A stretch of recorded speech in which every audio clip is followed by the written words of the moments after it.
Alright, I'm going to do a little bit of a demo about the way water physics are working in the new Enshrouded update, and a little bit about how and if it affects graphics, CPU, system performance.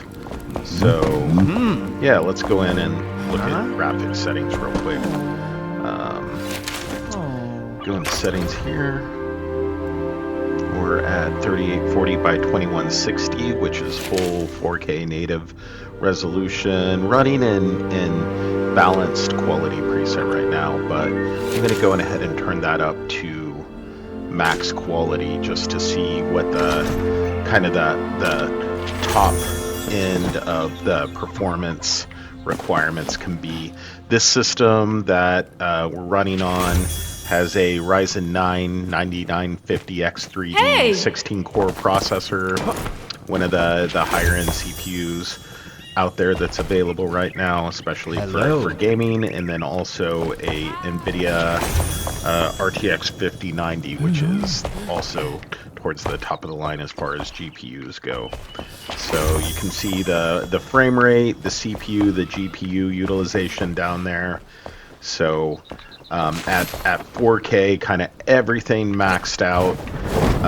You know, it's bringing the system down to around 30-40 frames per second, somewhere in there, and is really hitting the GPU hard. You can see there 98 GPU utilization, so it really can max out, you know, even a top-of-the-line system.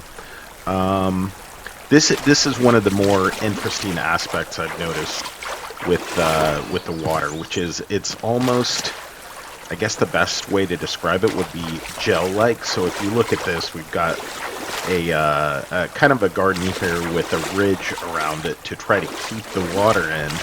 But if you look at it, it's kind of up here on a pillar pouring out on the edge, and it's still overflowing the boundary into the nearby grass. And if you look, so as far as the water spread horizontally, you get about this far away. You know, obviously the center point where it's being produced from the water production source has the highest level, and then it kind of goes down as you get away from it. So instead of doing a long garden like this, if you're wanting to keep the water level contained, probably you're going to want to build more of a square or a circular garden with the water source in the middle and let it spread out from there. I even tried putting a water source at each end of this, and it's still kind of overflowing, more so on the other side. But another thing you can do to potentially try to mitigate a situation like this is there's these items.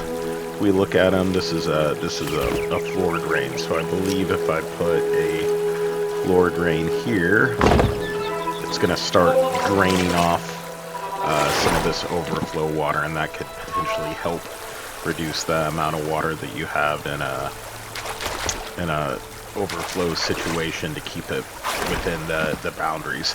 So come look at this later. Hopefully I'll get this fixed, probably make it more of a square type configuration, or perhaps even circular, and wanted to show that's how much water spreads out horizontally, but how far can it fall vertically. So if we go down into the basement, this base is actually, let me go upstairs and show this real quick, very high up in the sky. So if we go all the way up to the roof here, or look over one of these ledges, you can actually see, you know, there's the dragon peak with the dragon way over there. So we're very, very far up in the air, basically in a floating base. So as an experiment, just to see how far water will traverse vertically, come down in here. We have a kind of an observation deck here in the bottom of the base. And if you look, what I did here is put, so you can see a little ledge fence, and then there's a water source in each corner of this observation deck. So if we look there, all the way around, or now let's just go look over the edge. Gonna drop off the edge, looking up, it's starting to become nighttime, and you can see the water falling all the way over the base, as far as I can tell, to pretty much any descent, any height. So all of this water is coming from that base way up in the sky and persisting, continuing to fall all the way down to the ground level. And you can see it's kind of split up according to the little bits that of up at the top where there's walls and divisions, so you can see you kind of split equally. But when there's a wall, like in this spot, there would be a corner pillar that's blocking the water and is flowing down on either side of it.